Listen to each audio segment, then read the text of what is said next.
I would go down the line that we are not sure because we need more detail in the carbon calculations, more details in the costings and government support, etc. But we're open to ideas. That's the sort of approach I would put into the comment bit, following the not sure. I'd knock out don't have an opinion because I think we've got a room full of opinions. So I'd just highlight the not sure one, and then put in some comment on the environment and the costing stroke support from government, etc. And I'd be comfortable with that. I know this is frightening tonight, but Keane and I had 3 things at the beginning we agreed on, and we've got one thing here where we've come in from slightly different angles to agree on.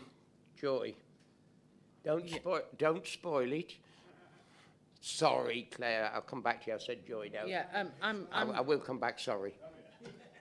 I was on the council when we introduced the fortnightly rubbish collection, if you like, going down from weekly to fortnightly for the household rubbish, and I didn't agree that we should be charging for household waste at the time.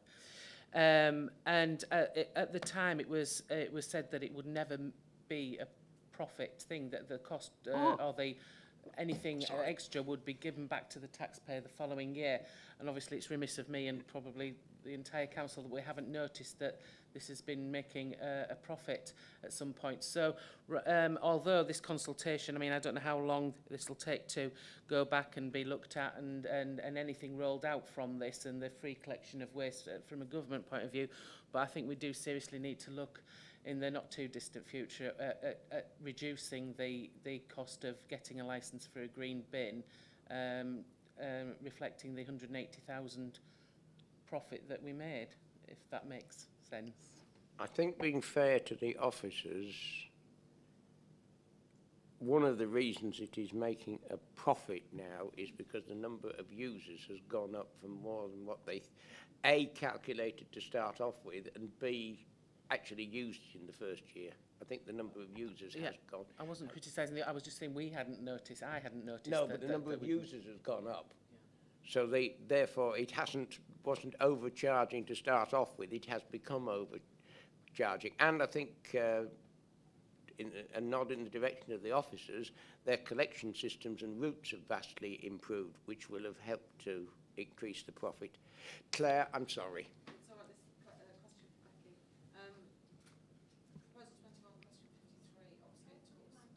Can't hear, sorry. Sorry. Yeah, the question 53, it's talking about the 5 recyclable waste streams, and it's the micro businesses that obviously concern me, is because, you know, currently as a small business, I get my glass collected for free and then I pay for the big commercial bin. To store more, you know, cartons, boxes, whatever, to stream it. And then the cost implication, because at the moment, if I want my cardboard collecting separately, I would have to pay. That's another cost implication. Or I just put it into the my landfill bin. So my concern is that for businesses, small businesses, where you're not going to be able to share your waste with another business next door, because I don't have another business, you know, for miles around. How's it going to work? And is the cost implication to small businesses already going to nail them, that they're suffering enough as it is?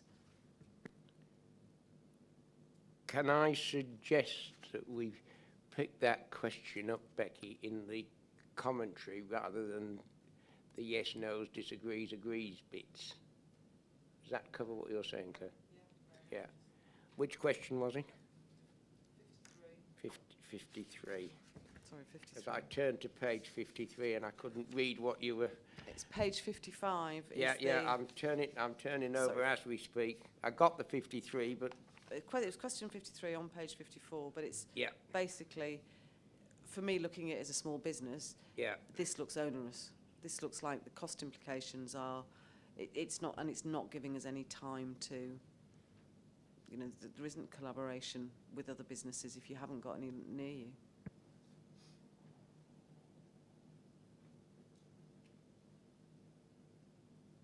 Chair, if I could just say on the commercial waste recycling first. I understand what is being said about sort of storage for all these materials. The consistency in collection is to encourage people to recycle at home and at work. And actually, for a business, it's cheaper to recycle. You don't pay disposal costs. That's just to explain it a bit more. So can we, Becky, take up what Claire is suggesting? If you're thinking no, say no, and we discuss it further. Say what you're saying again. If I'm understanding Sorry, what's Becky. being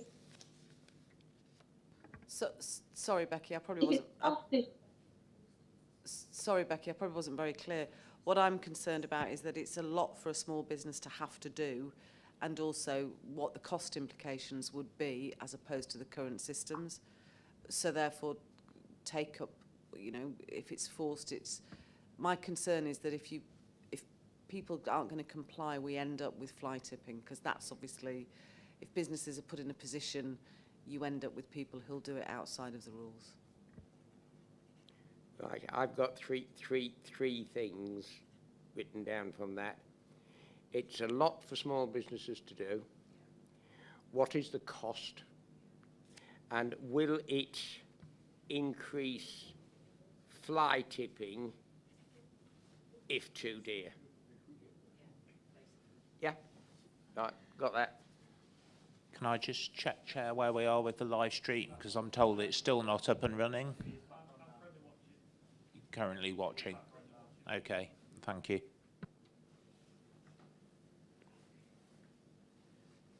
Jim's been getting too hot today.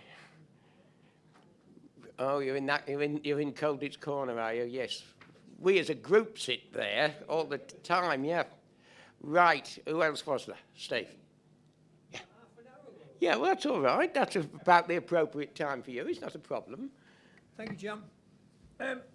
I actually believe that green waste recycling should be at cost only, and it shouldn't be profitable. But you're talking about effect on the environment of having a bin wagon going around all over the place. What about the effect of the environment of having garden waste bubbling away in everybody's garden? Is that going to make an effect on the environment? About 2 fields from me, there's an enormous great heap of pig muck. And Most people don't have a heap of big muck in their garden. It's 100 yards long, Yeah, and it's but do 20 yards wide, and it's been steaming for weeks. What effect does that have on the environment? Well, that's nitrogenous material and organic. But it's similar to what if you put your No, grass. there's a big difference between, ask any compost maker or farmer, there is a big difference between animal waste and vegetable waste. And on that basis, one produces all sorts of nitrates and nitrites and whatever. A compost heap that's just left there as a heap takes a long time to rot down, but doesn't cause any inconvenience or whatever to neighbours. Now, back to Claire's point, there is a balance between providing a service or large gardens, encourage them to compost it if it's bad for the environment and we don't know, putting it in a big wagon and bringing it round. It is bad in a big wagon collecting it from the top of Stape or your house or whatever, because the cost of getting there and getting back is doing vastly more damage. There's almost a case to paying them to say, look, here you are, here's £22 a year to compost it, please, because that would be cheaper for the council, better for the environment, but if you've got little gardens in a street and you haven't anywhere where you can put your composting material. Carry on, sir. I haven't finished. No, that's why I said carry on. I have a question for Becky. Becky, he's got a question for you. Yeah. The LEP gave some money to Malton Norton to do a feasibility study on a community anaerobic digester. Is this something that would be useful for Ryedale for disposal if you started collecting food waste? I asked the same question. this is an issue that is an interesting one again, because Ryedale currently has a framework that we went out to market and a network of farmers for our garden waste. Now, if there was an AD plant in Malton, which is what I believe that feasibility study is that you're talking about, could take either food waste or garden waste, it would be a question that we would need to discuss with county council, because they are the disposal authority and they direct us on where we dispose of our waste. But I know that the county council are looking at options as well around how we manage all these extra waste streams, particularly food waste. I can't answer the question directly, but it would need to be a consideration, and if there was something available to us, then that would be something we would need to discuss and understand better in terms of how we utilised it. Thank you, Becky. Are you happy now, Councillor Arden? Happy now. Good. I like you happy, Councillor Arden. It makes life so much more comfortable. Janet? Can I ask Becky, is there a problem with glass recycling, Becky? All the bottle bins in all the car parks seem to be overflowing and have been for months. There's, I mean, the big bottle banks in the car park in Helmsley, there's green bins stuck in front, about 4 or 5 green bins, and they're overflowing with bottles. Is there a hiccup in the system, or is it ongoing problem, or is it County Hall that can't manage to recycle all the glass? Can you give me a bit of an answer as to what's happening with the glass recycling? Thank you. Yeah, just to be clear on the curbside recycling first, if I may please. So all the glass and other materials that we collect currently at the curbside from domestic properties goes to Kirby Misperton and is onward recycled. The county council do not handle that waste for us, your waste do, and we get an income from that material. The glass recycling that is offered at our mini centres, which is the large igloos that you're referring to, are actually serviced by an external contractor, not the council. You know, it's not us who are actually emptying those bins, because we don't have the vehicles that are designed to empty the igloos. And there has been problems with the frequency of collection coupled with use of these recycling facilities, which is why, as an addition, what we've been doing more recently is actually putting other bins into the mini recycling centres so we can service them. So it's a mixture of increased recycling being presented at the mini centres and the frequency of collections by our contractor. And it is something we're working on currently to try and come up with a solution so we don't have the problems with the overflowing igloos. Bound to want to come back, I thought so. Oh, sorry, yes. Sorry, Sorry, no, Chair. Could I come I back couldn't on believe that? you wouldn't come back. Do we pay this outside delivery collection people, this franchise to the igloos, as you call them? Do we pay people to empty those? Because they're obviously not emptying them.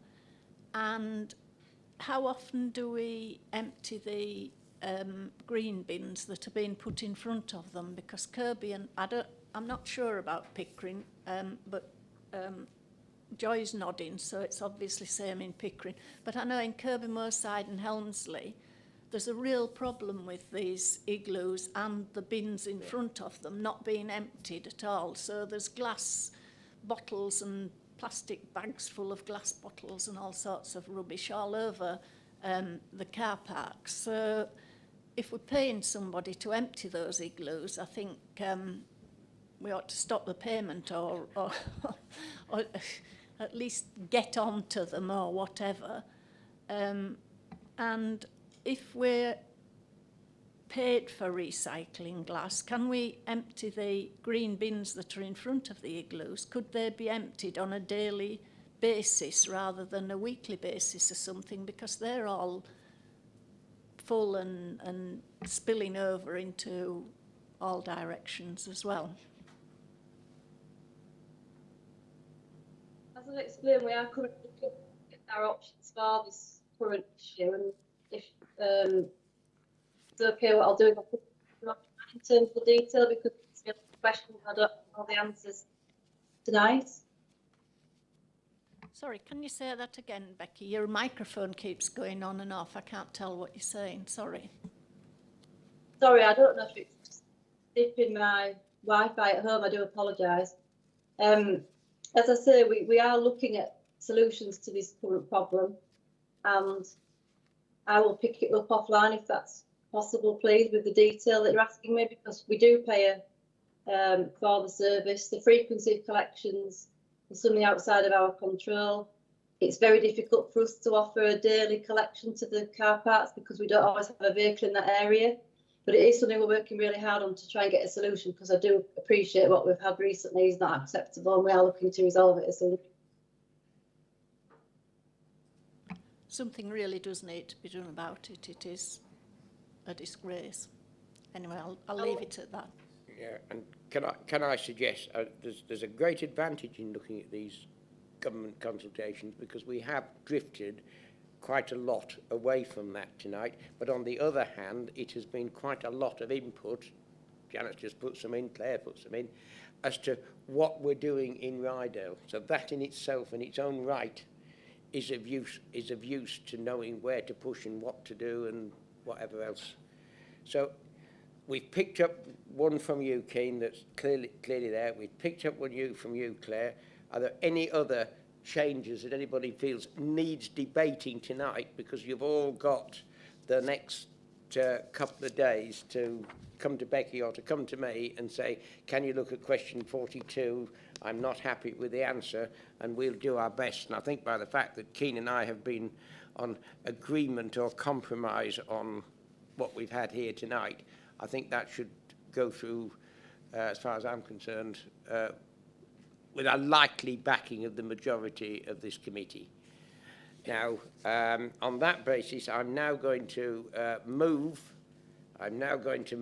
the recommendations on page 27, 2.1, 1, 2 and 3. And I'm not going to read them all out, even though that is nice for the tape. They're all there available. But basically, it is saying that we're going to submit the consultation to DEFRA along the lines that we've got here, and any amendments have got to be discussed with Becky and me by Friday, and away we go. It does say in point 3 that there will be financial implications, and that the legislation are noted, and I quite bluntly don't think, I'm not going to change the wording, but I actually think we can't note something that we don't quite know what it's going to be, because we had discussions earlier of capital and income and costs and full reimbursements. So we know there will be financial implications, but what they are, at this point, we don't know. Right, I'd move 2.1, little 1, 2 and 3. Do I have a seconder? No, I'm looking anywhere else but you, Councillor Arnold. I'll second it. Oh, we have a seconder with Councillor Arnold. Do we need to we do. We don't need to take a vote, as long as I can get your assurance, Chairman, that you will take on board, and that the response that is actually issued will state that we are unsure, or we can't say, it will not say that we disagree. If you can give me that assurance, then I'm happy to support it without going to a vote. If you can't, then I'll move something along those lines and take it to a vote. How many times do you need me to say to you, I am unsure as well? We have a compromise there, which is what I said last time. And I have written down, changed to unsure. And that's what I said to you. Not saying it again. Sorry, I was just Even, double checking. As long as that's the case, I'm not saying that's it fine. again. That's I'm fine. not saying it again. Don't say it again, even that's though fine. I have said it again. No, well, we're not voting. Well, I mean, we may have to vote, but are we? Is there anybody in disagreement with what we've got here? No, that's agreed by affirmation. Job done. Right. I have no other urgent business for tonight because we've managed to hang urgent business and other bits. It says here Part B items, matters referred to council, and then there's nothing underneath it. So I've tried to get something referred to council, but we didn't. So that is the close of the meeting. Thank you all very much for attending. We will do our best.